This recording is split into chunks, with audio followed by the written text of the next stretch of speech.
La monja, leyenda de Durango.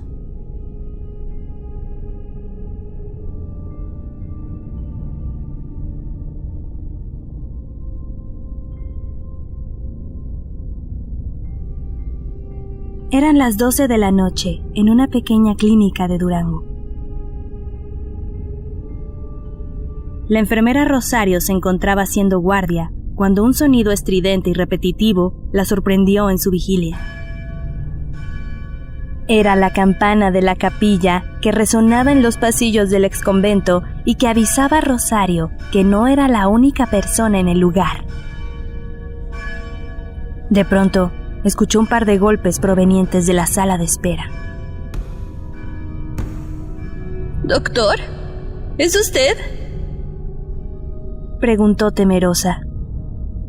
Como persona de ciencia, ignoró la sensación fría que recorrió su nuca y salió a investigar.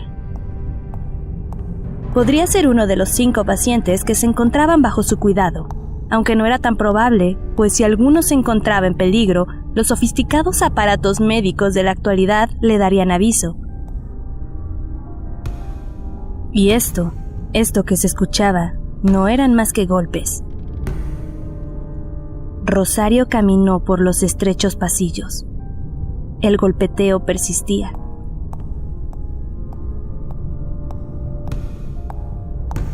Al principio creyó que provenía de la sala de espera, pero al cruzar la puerta el sonido cambió de lugar y ahora aparentemente provenía del exterior.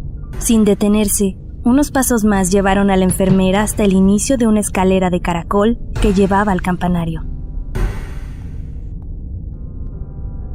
Antes de subir, las campanas comenzaron nuevamente a sonar y la mirada de Rosario se dirigió al fondo de la escalera. No había mucha luz, pero Rosario creyó distinguir una figura humana. ¿Doctor, es usted? No hubo respuesta. La figura seguía de pie, observando cada movimiento de la enfermera. Rosario subió lentamente las escaleras de caracol, sintiendo la mirada del intruso que la vigilaba desde arriba en la oscuridad. ¿Quién está ahí? Preguntó Rosario. La clínica está cerrada, pero si usted está herido, puedo ayudarle. La figura dio media vuelta y desapareció antes de que Rosario terminara de subir las escaleras. ¡Espera! ¿Buscas a alguien? Rosario no pudo evitar gritar al ver que la extraña figura se había materializado nuevamente frente a sus ojos, y esta vez podía verla a detalle. Era una mujer alta y pálida. Balbuceaba, lloraba y gemía. Rosario no pudo entender lo que decía. ¡Déjeme ayudarla! La mujer pegó un grito desgarrador y colocó las manos sobre su vientre, que comenzó a crecer y a sangrar profusamente, como si algo estuviera tratando de salir. De pronto, un sonido inesperado se unió a esta terrible escena. La mujer miró a Rosario y le dijo: Tiene que volverse. Tú me vas a traer. Luego dio un salto y se arrojó desde la ventana. ¡Dios mío!, gritó Rosario antes de desmayarse. ¡Enfermera! ¡Despierte! ¿Qué? ¡Rosario! ¿Qué sucedió, doctor? ¿Se encuentra usted bien? ¿Qué hora es? Son las 7 de la mañana. La encontré en el campanario. Parece que se golpeó la cabeza. Anoche escuché ruidos, doctor. Creí que alguien se había metido a la clínica o que algún paciente... Los pacientes. ¿Y los pacientes, doctor, están bien? Primero necesita descansar, Rosario. Los pacientes están bien. Uno de ellos preguntó por usted. La escuchó gritar en la madrugada. Ayer vi algo, doctor. Todavía no me lo creo. Tal vez solo estaba muy cansada y todo fue producto de mi falta de sueño. ¿Algo más? Creo que... ¿Qué fue lo que era vio? una monja. Vestía un hábito todo de blanco. Oh, Dios. Pero es imposible. Usted vio a Beatriz. ¿Beatriz? Escuche, Rosario, para que usted pueda comenzar a comprender lo que vio anoche. Le pido que abra su mente y crea en mis palabras, porque lo que estoy a punto de contarle es tan triste como aterrador.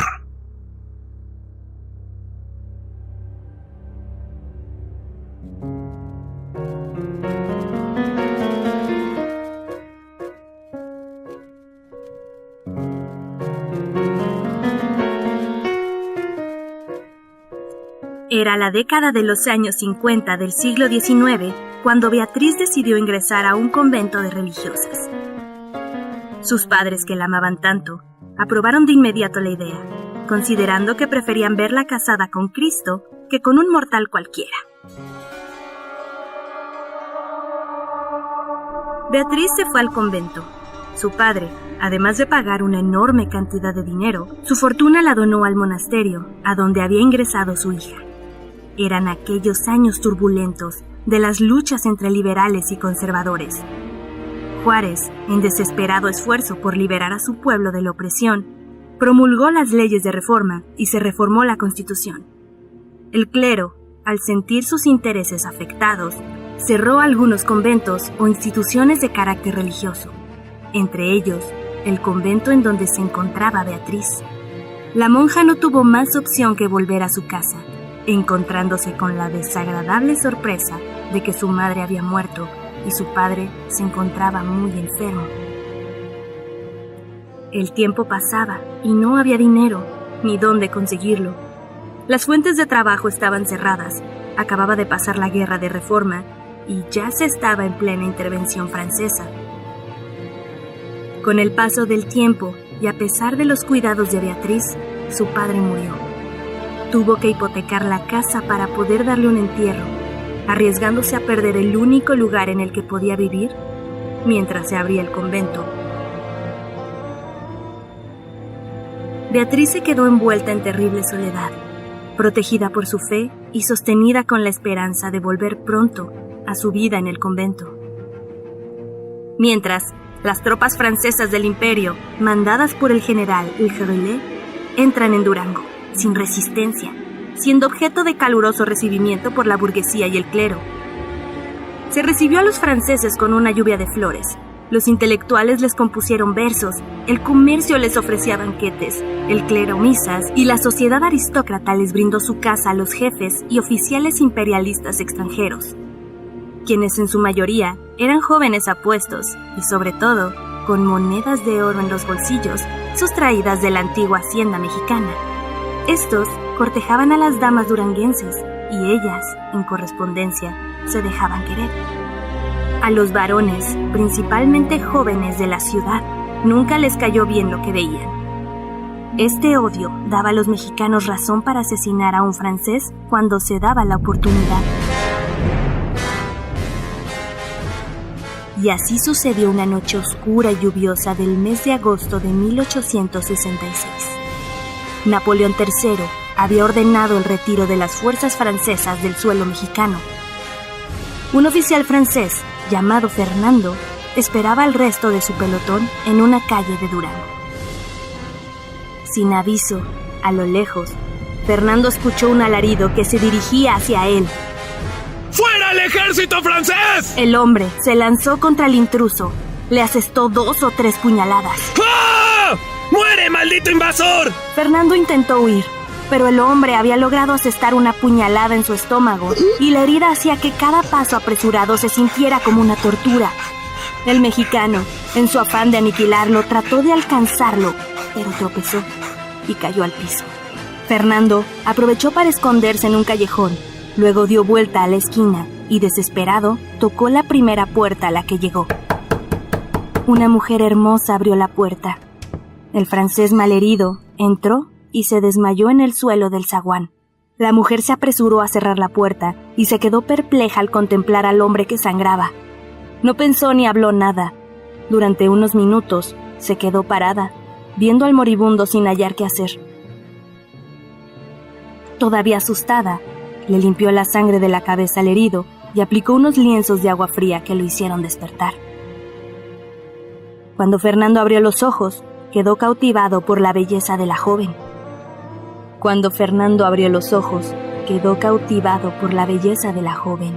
Considero un milagro que tú hayas abierto la puerta, dijo Fernando. Tome un poco de agua, contestó Beatriz. Puede llevarse el resto del agua, sus heridas ya no sangran. Le agradecería me deje pasar aquí al menos un par de noches, en lo que agarro fuerzas. Debe irse. Si el ejército mexicano lo encuentra aquí, lo linchan. Y a mí también.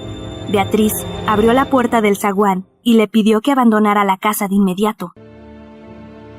El francés, ante la alternativa de la vida y la muerte, cerró la puerta con brusquedad y, sacando un espadín que no pudo utilizar en el fatal encuentro, se lo puso en el pecho y le dijo: Si haces escándalo, te mato. La monja prefirió callar y esperar el resultado de las cosas. No llegaré muy lejos con esta herida. Necesito esconderme unos días. Te puedo pagar. El rostro de Beatriz se suavizó en cuanto vio las monedas. Dejó que Fernando se escondiera en su casa por unos días.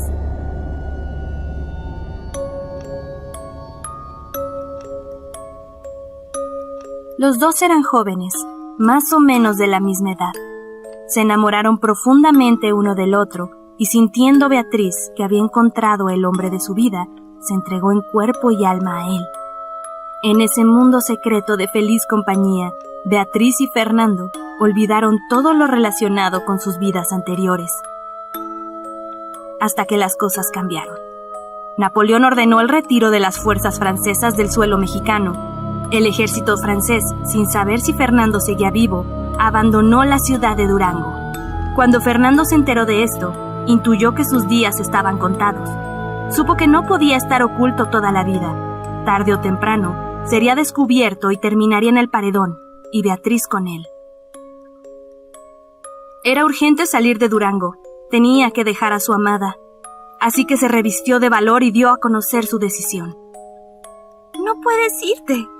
Te van a encontrar y te van a matar. No podemos escondernos para siempre. Sí podemos. Yo me encargaré de todo. Beatriz, mon amour, te prometo que volveré tan pronto las cosas cambien. Ya no hay franceses en la ciudad. Yo soy el único. Es más peligroso para ambos si me quedo. La monja le consiguió un caballo ensillado y una noche fría del mes de noviembre de 1866, el oficial francés salió sigilosamente de la ciudad. Beatriz lo encaminó hasta la salida donde terminaba el barrio de Analco, camino al puerto de Mazatlán. La despedida fue dolorosa, como son todas las despedidas de dos seres que se quieren. Las lágrimas de la pareja humedecieron aquella noche helada, se apretaron fuertemente en un abrazo desesperado y se besaron. Ella se quitó una medalla de oro que llevaba colgada en su pecho y, colgándosela a él, le dijo: «Para que te cuide». Fernando montó en su corcel y se perdió en la lejanía y el silencio de la noche.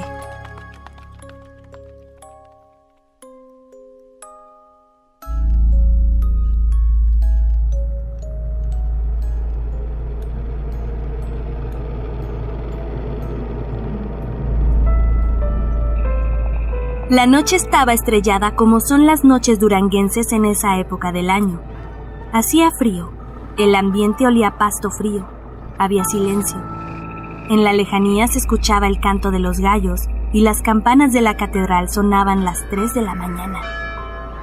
Sonaban las 3 de la mañana. Beatriz levantó los ojos al cielo, oró en silencio y con voz casi apagada decía: «Tiene que volver, Señor.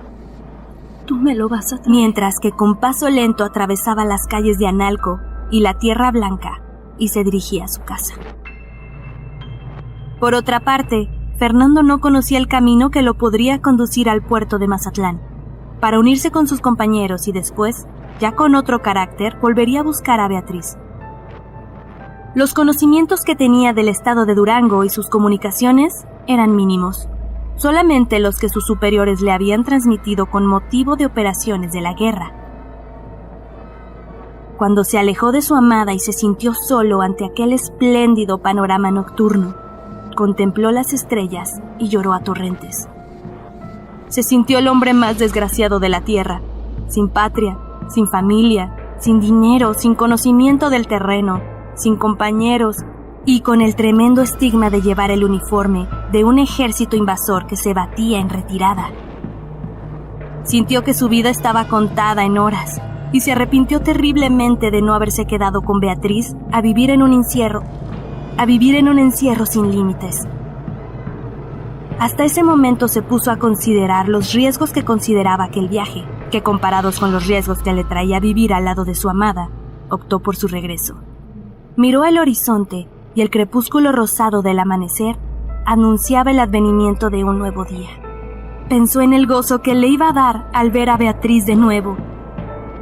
Así torció la rienda a su caballo para emprender el camino de regreso, en el preciso momento que la avanzada de una guerrilla juarista que tenía su cuartel en la vieja hacienda de Tapias, muy cerca de la capital. Dio media vuelta con su caballo y regresó al lugar de donde venía. No avanzó mucho y de pronto un disparo rompió el silencio de aquella madrugada.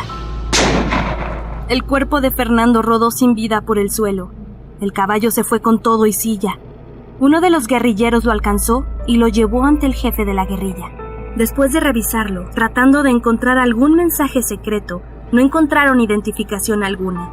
En el morral de cuero, solo había un guaje con agua, un poco de pinole y unos panecillos de harina de trigo, que estaban envueltos en una servilleta bordada con hilaza de colores, adornada con un deshilado y unas puntas de tejida a mano.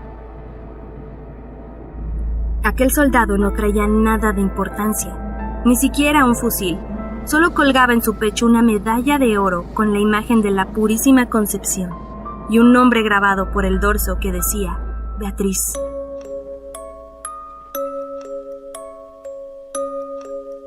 El sol salía en las colinas de enfrente. Un viento helado soplaba del norte.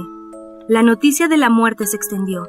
Así terminaba el amor de Beatriz, de su sueño y de su vida que la había hecho tan feliz por tan corto tiempo. Beatriz no supo nada de esto. Tal vez si lo sabía, se moría de angustia o se clavaba un puñal en el corazón.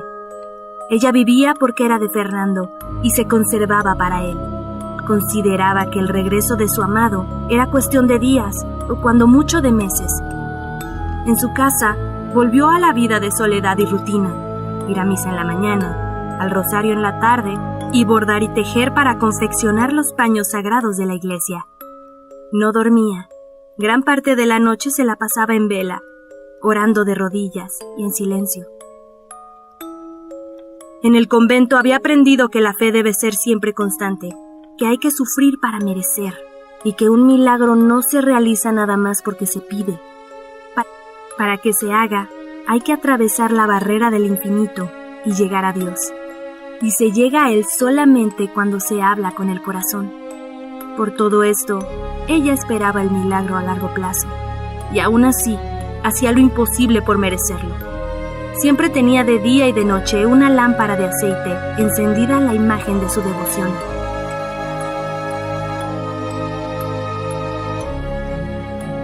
Le castigaba el saber que ella era madre, que en su vientre latía una vida producto de su amor con Fernando, que la hipoteca de la casa, que había hecho cuando tuvo que enterrar a su padre, estaba por vencerse y no tenía el dinero, que si abrían de nuevo el convento no podría regresar, que qué diría el señor cura si se daba cuenta de su pecado, que dónde iba a vivir si le quitaban la casa, que si nacía su hijo sin padre, a él y a ella la sociedad de la religión los iba a condenar, que si Fernando no venía, ella se moría de pena.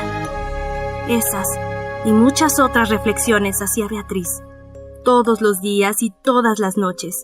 Al fin, el desgaste de energía por el llanto y la preocupación eran más grandes que el insomnio y terminaba por dormirse. Las campanadas de misa de las 5 la despertaban. Las campanadas de misa de las 5 la despertaban. Se santiguaba y empezaba a pensar en Fernando y en su situación para concluir con la espera de un milagro, que era lo único que la podía salvar.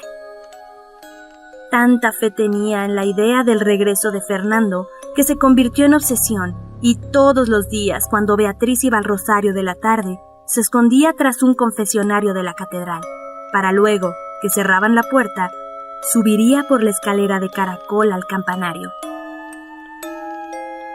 Porque lo alto de la torre le permitía dominar mayor distancia y visibilidad en el horizonte, por donde tenía que aparecer su amado. Todos los días, todas las tardes y todas las noches, Beatriz trepaba a lo alto de la torre izquierda de la catedral, a hurgar en el horizonte, esperando el retorno de Fernando.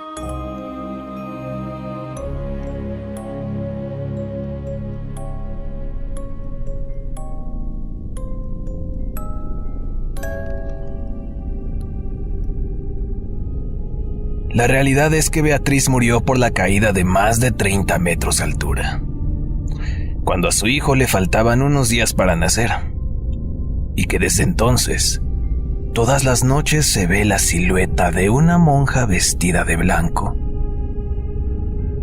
en el campanario de la torre izquierda de la Catedral de Durango, de rodillas, contemplando el occidente, implorando por el retorno de su amado.